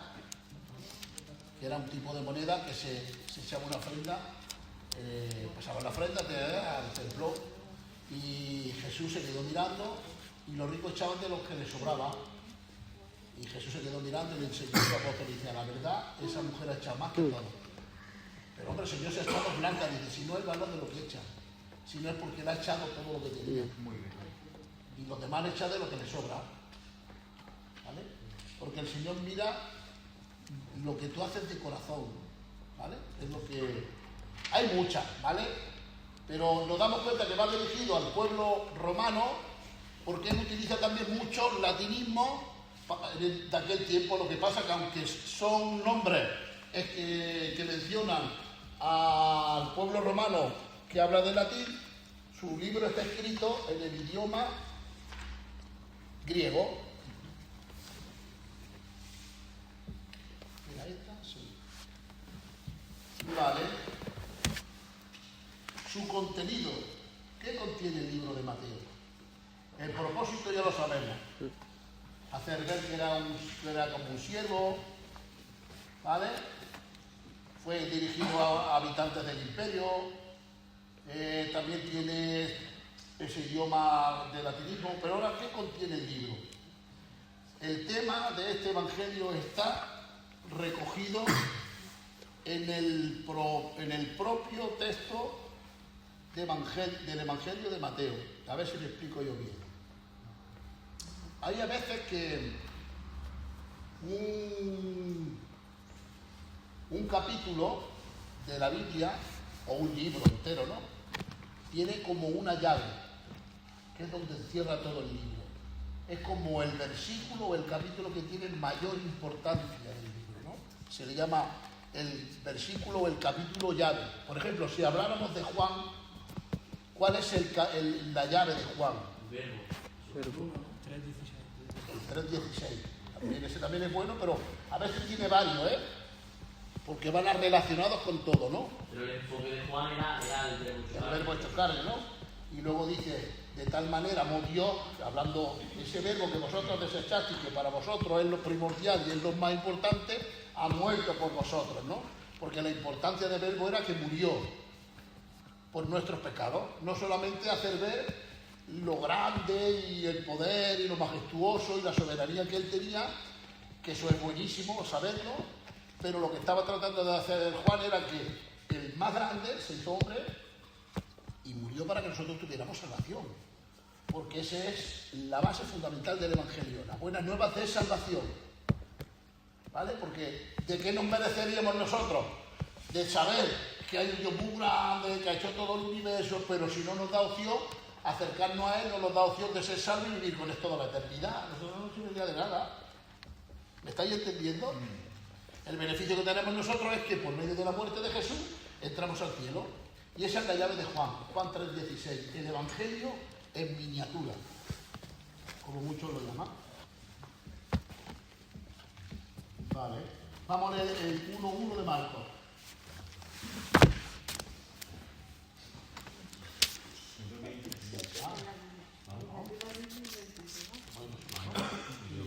Mañana nos vamos al culto. Sí.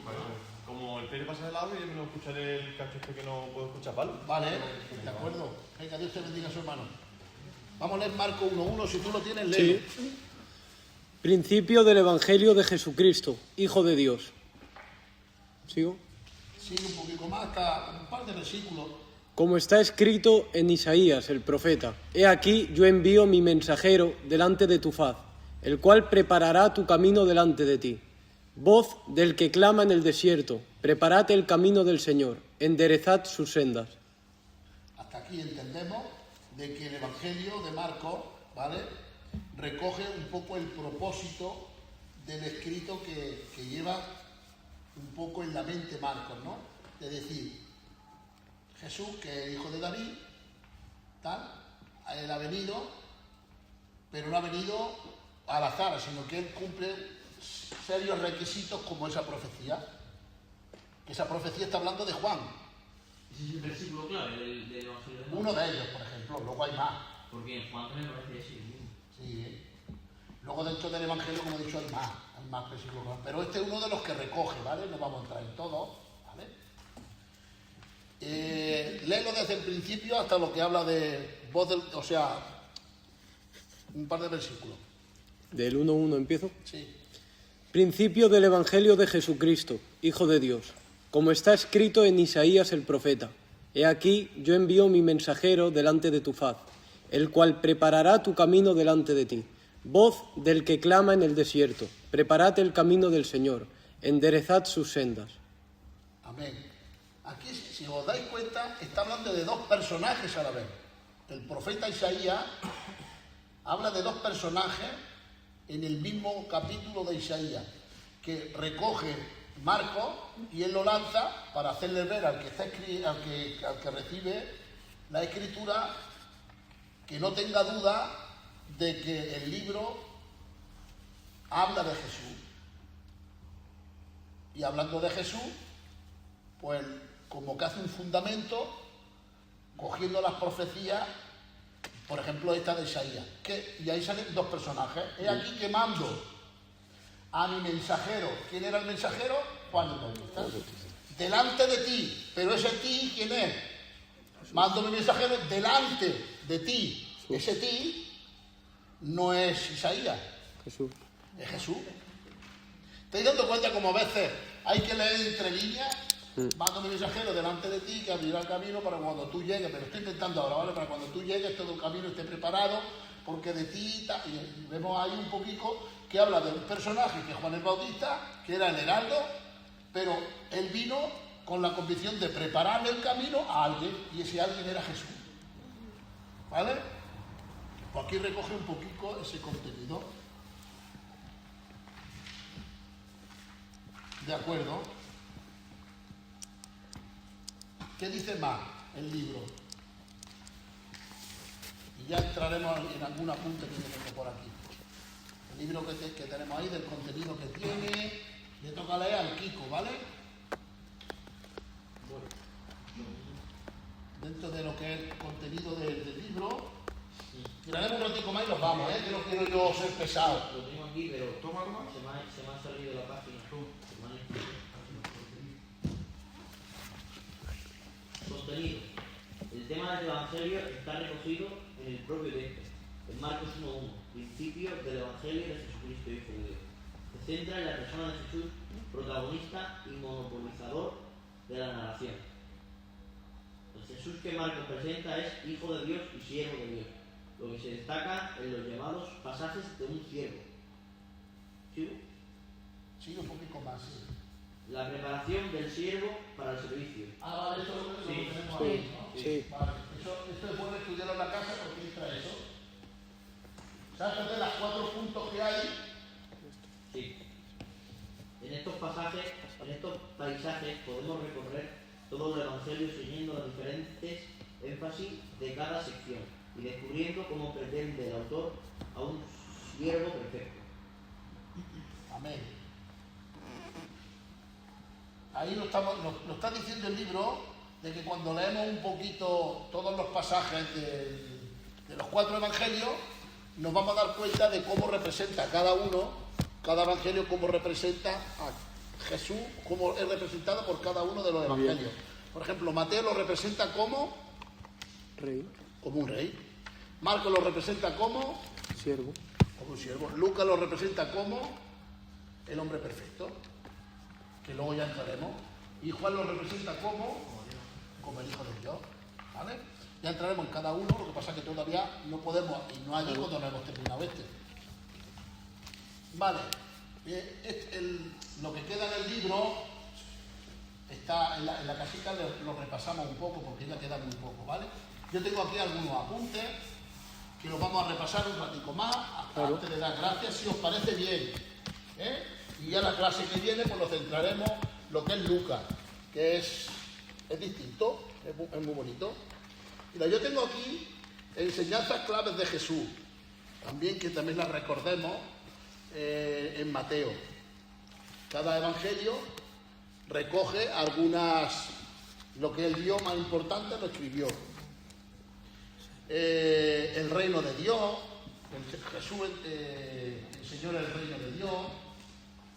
Es como el mensaje de Jesús, Marcos 1:15, el reino de Dios se ha acercado, ¿vale? El reino de Dios se ha acercado a vosotros. Está diciendo Jesús, quiero hacer un reino espiritual, porque todavía no plantó el reino físico, porque lo que estaban esperando los judíos es un reino físico, sacarlo de la esclavitud de Roma en aquel tiempo, que vencieran a Roma y que Jesús o el Mesías, el rey, plantara su reino, fueran libertados de todo yugo, de toda lo que era la opresión y reinar ellos a su libre albedrío. ¿Vale? Eso es lo que esperan. Pues el Señor eso, pero un reino físico, o sea, un reino espiritual dentro de nosotros. De acuerdo. El arrepentimiento y la fe. El Señor enseñó de que se arrepintieran y que tuvieran fe. Marcos 1:15. Fe y confianza en Dios. Marcos 1, del 22 al 24. La fe como clave para recibirlo. ¿Vale? La fe. Si no tenemos fe es muy difícil. ¿Vale? Vamos a leer alguna nota. ¿Vale? En el 11 de Marcos, 22 al 24, que habla de la fe. Si no tenemos fe es imposible agradar a Dios, ¿no? Entonces ya Jesús menciona algo de la fe dentro de lo que es Mateo y Marcos, ¿no?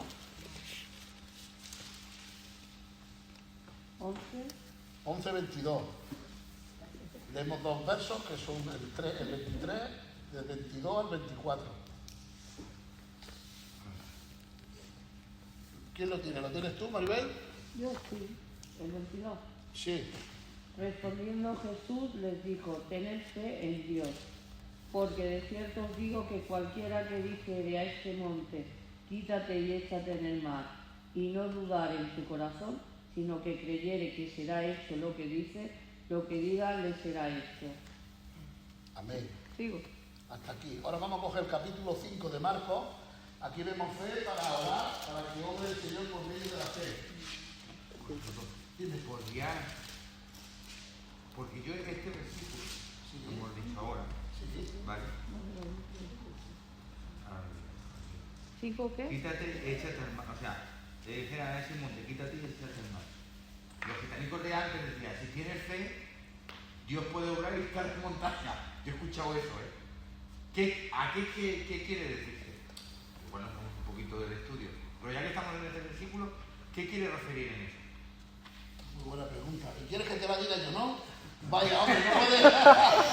Es que yo de los gitanicos mismos que escucho, dice, hijo mío, si tienes fe, si lo dice la Biblia, quítate montarme y la montaña se quitará. Y yo era niño y decía yo, me quedaba así. Claro. Bueno, aquí tenemos que entender que Jesús está enseñando que tengan fe, ¿no? Y ese texto es verdad, claro que es verdad. ¿Puede suceder? Claro que puede suceder. ¿Por qué? Porque lo está diciendo Jesús. No podemos dudar de las palabras de Jesús. Pero aquí lo que está haciendo Jesús, aunque puede pasar, siempre y cuando sea la voluntad de Dios, dentro de la necesidad que haya en el mundo, sea la voluntad del Señor de que eso suceda. Porque no suceden todas las cosas al azar. Y tenemos que entender que porque la palabra nos enseña a tener fe para pedir, pero el pedir por la fe no es tener una varita mágica. Yo oro por un enfermo con fe para que sane, pero si el Señor se lo quiere llevar, no se lo va a llevar. No va a sanar, porque se lo quiere llevar. Entonces, yo oro con fe, a razón de lo que yo entiendo. ¿Puede irse el monte? Sí. Aquí lo que tenemos que entender que la frase esa es una hipérbole. ¿Qué es una hipérbole, Maribel? ¿Qué es una hipérbole? Es similar al antropomorfismo, la forma de que Dios habla a las personas para que lo entiendan. Claro, es una frase literaria. ¿Qué es exagerar? Exageración bíblica. Hipérbole es exageración bíblica, pero nunca diciendo que es mentira. Han ido los espías, han cruzado el mar, aquello, y han ido allí y 40 días y mirar la tierra prometida a ver qué hay. Y uno decía, ¡buah! Allí no hay quien pueda entrar, porque las murallas que hay en aquella ciudad llegan hasta el cielo. Hasta el cielo no llegaban. ¿Quién decía muerto? Eran muy altas. Dice otro, allí hay gigantes en la tierra. Nosotros cuando víamos a esos hombres parecíamos nosotros langostas al lado de ellos. Una langosta mide 4 o 5 centímetros así de larga y ponle 4 centímetros de alta. Era una exageración. Era como decir, válgame qué frío que hace, chacho. Hace un frío que pela. A mí no me está pelando el frío. Yo lo estoy diciendo que hace mucho frío. Está lloviendo, sí, se está lloviendo a cántaros. No sé si se va a escuchar esa frase. No es que estén cayendo cántaros directamente del cielo, sino que está lloviendo fuerte. Eso es una hipérbole. Dentro de la Biblia nos vamos a encontrar con mucha hipérbole. Exageración. ¿Vale? Entonces el texto se tiene que interpretar así. Jesús está haciendo una hipérbole en el buen sentido. Otra hipérbole que dice Jesús. ¡Ay, este chacho! Lo digo a mi manera. ¡Ay, este chacho que quiere sacar la paja del ojo del hermano teniendo una viga! Quítate la viga que tienes en tu ojo, quítalo la paja que tú tienes. Eso es otra hipérbole. Porque está exagerando. ¿Ves? Como no me preguntáis, si a mí para él me preguntáis, pues yo me hago el chulillo. Muy bien, quiere decir, mírate lo que tienes tú y yo te miro lo demás. Exactamente. Entonces Jesús está exagerando una verdad. ¿Vale? No queriendo decir que es mentira, sino está exagerando una verdad. ¿Vale? Como los gitanos que somos muy exagerados. Ya tengo un hambre que me comería un burro acostado. De pie no acostado. Vale. ¿Cómo vamos a diferenciar una hipérbola a un antropomorfismo? El antropomorfismo es coger una palabra, por ejemplo, oh Israel, Israel, Israel. ¿Cuántas veces quise cogerte como la gallina junta a sus polluelos? El sentido que tiene la gallina coge a sus polluelos es el amor, la fraternidad, lo que tiene por ellos, cómo lo ama, cómo los cuida, da su vida por ellos, ¿no? Ese es un sentido que tiene para hacer entender de que Jesús ama al pueblo, como por ejemplo el sentir que tiene ese animal por los polluelos, por sus hijos. Es un ejemplo, pero claro, Dios no es una gallina. ¿Estáis entendiendo? Sí. Sino que pone un ejemplo para que nosotros entendamos. Es poner frases que la entiende el hombre, pero a nivel de Dios. ¿Vale? Ya la daremos, la hermenéutica ya la daremos. El antropomorfismo es un ejemplo y la hipérbole es una exageración. Es una exageración, sí. Que también una hipérbole es como otra comparación. ¿Vale? Pero son distintas. Una es una exageración y otra es el antropomorfismo, sí, es hablar palabras de Dios adaptadas al hombre. Dicho de esta manera. En el sentido que lleva. Entonces, ¿puede el Señor decir que tú ores y se vaya a la montaña? Claro que se puede. Pero es como diciendo, supongo algo ya exagerado, ¿no? Como es imposible que se mueva la montaña. Claro. Es imposible. Claro, es imposible, voy a decir. Es algo imposible que el monte Everest, el marco que hay, diga, bueno, voy a coger ese monte y le voy a decir, ponte en el mar. Pero y se vaya al mar. Pero no puede, para él no es imposible. Para Dios no hay nada imposible. ¿Por qué? Porque Dios lo ha dicho, pero tiene que entrar dentro de la voluntad de Dios. Porque nosotros, porque tengamos fe, no quiere decir que porque yo tenga fe, tengo la varita mágica para que Dios haga todo lo que yo quiera. No, eso está equivocado. ¿Vale? Si está en los planes de Dios, sí. Si está en los planes de Dios y está en su voluntad, y el Señor nos permite, dice, bueno, pues venga, esto sí te lo doy porque entra en mis planes. Muy bien. Hubo un alumno en una clase que se hizo el chulillo y le preguntó al profesor. Levanta la mano, sí, dime. ¿Puedo hacerte una pregunta? Sí. ¿Cuál es tu pregunta? Dice, ¿Dios es todopoderoso? Dice, sí. Dice, ¿Dios puede hacer una roca que no pueda con ella? Y le vio la mala intención el profesor que llevaba y meditando dice, si digo que sí que puede hacerla, me va a decir, entonces ¿por qué no puede con ella si no es todopoderoso? La hace pero no puede con ella. Era una pregunta trampa.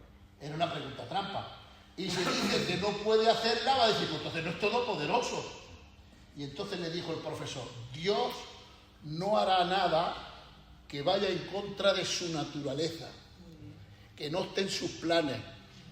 No hará nada que a él le perjudique, siempre hará todo a razón de lo que a él está dentro de su voluntad.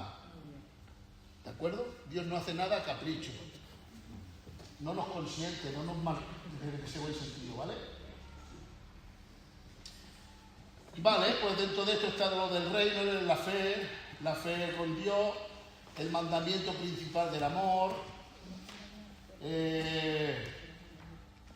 negarse a sí mismo, son enseñanzas de Jesús, ¿vale? Enseñanza de Jesús. La enseñanza ya está ahí. Mira, ¿me permitéis que dé un salto grande a todo lo que tengo aquí? Milagros, que ya sabéis que hace un montón de milagros, detalles importantes, resumen de tal. Nos vamos a ir al carácter de Dios. Qué bien. El carácter de Jesús, mirándolo bajo una perspectiva del libro de Mateo, ¿vale?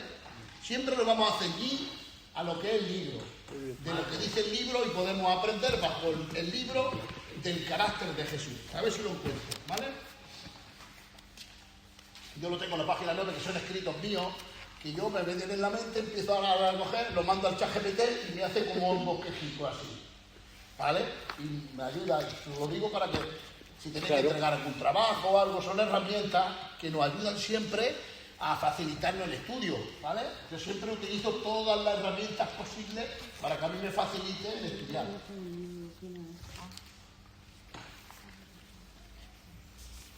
A ver si lo encontramos. El carácter de Jesús está por aquí. A lo mejor no vamos a entrar en todos porque hay un montón de puntos, ¿vale? Pero un poquito, si me dejáis. Son las 7, llevamos 1 hora y un poco más, ¿no? 2 horas, pues ya plegamos ya, ¿no? Es mucho ya, ¿no, Pérez? Tira. Llegamos de las 5 y 9. Sí, no, ahí no. En mi directo que lo tengo. Bueno, digo un poquito. ¿Tú siéntete libre? Tira. Vale, cuando vosotros me digáis que estáis cansados, yo plego. Tampoco, vale, no, porque hoy no hay nada. Hoy no hay nada. Ya, como soy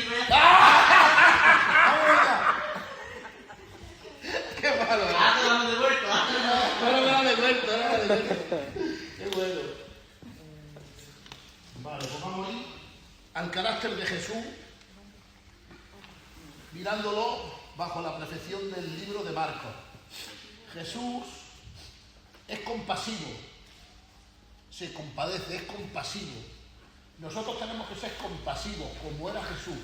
Esto vale para predicar, Lo que pasa es que yo no voy a predicar. Yo podía coger de cada cosa de esta y sacar una predicación, pero no se trata de predicar, se trata de enseñar. Porque es muy distinto enseñar que predicar. Porque yo predicar puedo tirarme 1 hora y media solo en un versículo, sacando puntos, y detalles, y llevándolo a mi compás, a mi ritmo. Pero esto es enseñar, tranquilín, ¿vale? Jesús se conmueve profundamente, especialmente por la gente. Nosotros somos gente buena, ¿vale? Y vamos a leer Marcos 1, 41. Vamos a ver de quién se compadece Dios, ¿no? Leyendo la Biblia, vamos a ver el carácter de Jesús. ¿Vale? 41, José Luis. Sí, Marcos 1, 41. Vale. ¿Quieres que te deje una Biblia o un teléfono o algo y lo lees? 41. ¿Lo tienes? El hermano lo lee. Y Jesús, teniendo misericordia de él, extendió la mano y le tocó, y le dijo: quiero, sé limpio. Amén. ¿Quién era ese? Era un leproso. Le apareció un leproso, dice: ¿quieres limpiarme? Y ahora vemos al Señor Jesús cómo se compadece, que Él es compasivo, porque lo demostró teniendo misericordia. Cuando había un leproso no se le podía tocar, bajo la ley de Moisés estaba prohibido, pero Él era la ley, y lo tocó, y dijo: quiero ser sano, y lo sanó, ¿vale? Se compadeció y lo sanó. Bueno, eso ya lo sabéis, ¿vale? En el capítulo 6 del mismo libro, siempre vamos a estar leyendo, ahora ya no hace falta que yo diga Marcos, porque vamos a estar siempre en Marcos 6:24, o sea, perdón, 34, 6:34. 6:34. Tuvo compasión como ovejas sin pastor. Yo tengo aquí un título, pero ya sé ya de qué va. Léelo, hermano. Y salió Jesús y vio una gran multitud, y tuvo compasión de ellos, porque eran como ovejas que no tenían pastor, y comenzó a enseñarles muchas cosas. Le dolía. El Evangelio te tiene que doler. Qué bien. Si el Evangelio no te duele, eres un simpatizante más. Pero tuvo compasión. Se compadeció. Aquí vemos que el Señor no era un robot. Dios tenía sentimientos, Dios tenía amor, tenía misericordia, se compadecía de la gente. Y los vio que salió y dijo, las veo como ovejas, dando la comparativa de ovejas sin pastor, que cada uno va por donde quiere, que viene el lobo, las roban, las comen, se caen por un barranco, se enredan la lana en los arbustos, mueren de hambre, no saben dónde tienen sed, tienen aquello. Es un siervo humilde. Hemos visto que es compasivo, ahora vamos a ver que es humilde, porque es siervo humilde. No vino a ser servido, sino a servir. Marcos 10:45. Si podemos tenerlo. Marcos es también un pedazo de libraco, ¿sabes? Aunque es muy cortico, tiene 16 capítulos, pero tiene mucha... es leche condensada, ¿vale? ¿Lo tenéis? 10:45. ¿Lo tiene la hermana? Leedlo, venga, vale, la que sea, da igual. Porque el Hijo del Hombre no vino para ser servido, sino para servir, y para dar su vida en rescate por muchos. Este también es un versículo clave. ¿Te acordáis que he dicho que hay un capítulo o versículos que es como una llave? Dice, el Hijo del Hombre, o Dios, o yo no he venido para que me sirvan, sino para servir. Porque el Hijo del Hombre ha venido para dar su vida en rescate de muchos. He venido a morir por nosotros, ¿vale? Muy bonito ese versículo, ¿eh? Pero se humilla. ¿Se humilla en qué sentido vamos que se humilla? Porque he venido a servir. Es humilde, ¿eh? Es como un siervo. ¿Me dejáis que os predique? Amén. Soy el famoso. ¿Dónde me siento? ¡Ah! Vengo con la Biblia. De verme el agua, la botellita de agua que no me falte. Y vengo con la... Lo llevo a un extremo. Lo llevo al extremo para que me... Quiero que me entendáis, porque no somos así. Hay algunos así, ¿eh? Hay algunos. Puede ser que haya, ¿no? Pues cuando lo veamos no lo vamos a dejar siempre. Entonces, él vino a servir, no a que le sirvan, ¿vale? Siendo el más grande, tú verás. Siendo el jefe, se vistió de siervo y sirvió, ¿vale?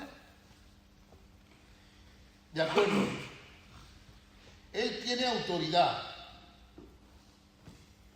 Y también es poderoso. Autoridad poderosa, apunté aquí. Habla y actúa con autoridad divina. Hay hombres de Dios, me dejan que lo diga a mi estilo y perdonarme, no tengo otra palabra, ¿vale? Lo voy a decir a mi estilo, al estilo de José Lillo. Y más con el hermano que me está grabando. Hay hombres que no tienen la autoridad ni en la camisa que llevan puesta. No sé si me estáis entendiendo. Es para mayores de 18 años esta palabra, ¿vale? Porque aún le eligen el color. No tiene personalidad. Se mueve de aquí para allá. No tiene una decisión propia. Sin embargo, esto es un chiste, ¿vale? Yo tomo las decisiones importantes de mi casa. Porque cuando voy a mi mujer le digo, mira que quiero decir, y dice, esa es importante, dice, tómala, y la tomo. ¿Estáis entendiendo, no? Hay hombres que no tienen autoridad. Dentro de ese conocimiento humano, hay hombres dentro que no tienen autoridad. Porque no tienen la autoridad de Dios, que es delegada. El que quiere tener autoridad se tiene que someter bajo la autoridad. La autoridad es Dios. Yo me someto a la autoridad de Dios y cuando Él quiera usarme cantando, a lo mejor predicando, aconsejando, profetizando, me tengo que someter a Él. Y entonces la autoridad de Dios sale de mí. ¿Vale? Marcos 1:22. Habla y actúa con la autoridad divina. Dice aquí, apunté yo. Marcos 1:22 y Marcos 1:27. Lees primero el 22 y luego te va al 27. ¿Lo tienes tú, hermano? ¿Te da la serie a ti? No da igual. ¿Sí? Y se admiraban de su doctrina, porque les enseñaba como quien tiene autoridad. Amén. No... Eso quiere decir, espérate ahí. Dice, y se admiraban por su doctrina. Se quedaban asombrados de la enseñanza que traía, ¿no? Porque enseñaba como el que tiene. Ellos sabían quién tenía autoridad y quién no. Y es palpable. Cuando hay alguien que tiene autoridad, se nota. ¿Ves? Jesús tenía autoridad dentro de su carácter. Hablaba con autoridad y lo respetaban por la autoridad que tenía. Un hombre y una mujer tiene que tener, sin pasarse, tiene que tener autoridad, no dejarse pisar tampoco, en el buen sentido. Y ahora te lees el mismo, pero en el 27, 1:27. Y todos se asombraron, de tal manera que discutían entre sí, diciendo, ¿qué es esto? ¿Qué nueva doctrina es esta? ¿Con qué autoridad manda aún a los espíritus inmundos y le obedecen? Claro, Dios tiene autoridad. Dios tiene la autoridad. Como hombre ya se humillaba al Padre. Como Dios ya era Dios. Pero él decía, yo soy Jesús y vengo a cumplir lo que mi Padre me ha dicho. Porque yo soy el Hijo, pero mi divinidad soy Dios. Soy Dios como divino. Pero también tengo una naturaleza de hombre, el cual como hombre me humillo a lo que ya está dicho. Y como yo me humillo, tengo autoridad para decirle a ese demonio, sal fuera. Porque cuando Jesús obraba, podía obrar como divino, claro que podía, porque era Dios, pero obraba el Espíritu Santo. Dice, si yo por el dedo de Dios, el Espíritu, hago las cosas, vuestros hijos, en otra ocasión que hablaba Jesús, por quien lo hace. ¿De acuerdo? Entonces vemos que la autoridad de Dios tenía autoridad. Hasta ahora hemos estado viendo el libro, era compasivo, es humilde como un siervo y tiene autoridad poderosa.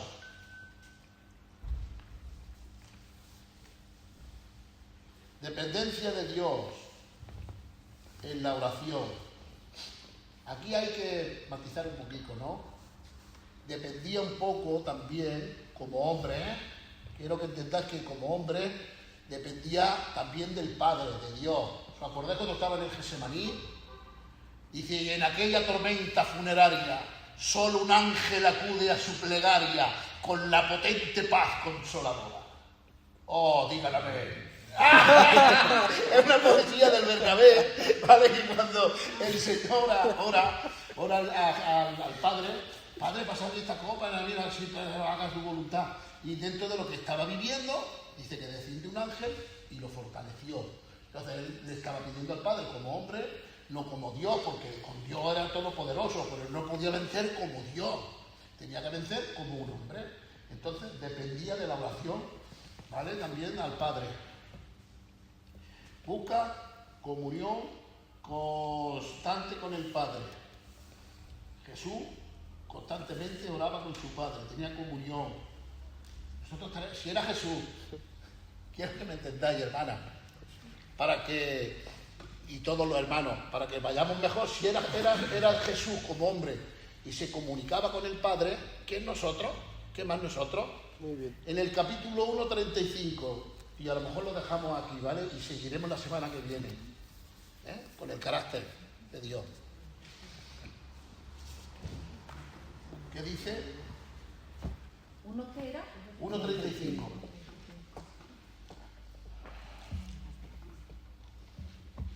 ¿Lo tiene? Sí. No sé, digo. Sí. Vale. Aquí, 1:35. Lo leo. Vale.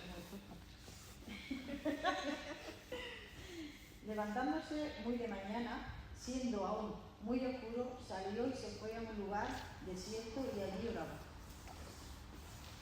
Dependía también mucho de la oración, de la comunión con él, ¿no? Si nos paramos un poquito a no leer rápido, a leer con tranquilidad y con un propósito, como por ejemplo, el carácter de Jesús en Mateo. Por sus acciones vamos a identificar cómo él obraba, cómo hablaba, cómo trabajaba, qué es lo que hacía, y eso son cosas que salen de Jesús bíblicamente. ¿Vale? También tenemos que era justo, fiel, contra el mal, sensible y humano. Entendía la humanidad, misericordioso, piadoso, valiente, accesible. Eso ya entraremos la semana que viene, ¿os parece? Bien. Porque es muy tarde ya, ¿vale? Tocaremos 2 punticos más de aquí. Si lo veo necesario, lo haremos una vista corrida y entraremos en Lucas. Tenéis que leer el libro este que le he dejado yo. Aquí en Lucas tenéis que leer el Evangelio de Lucas, si podéis, todo lo que podáis. Pero lo que esté asignado al Evangelio de Lucas del libro, lo leemos. ¿De acuerdo?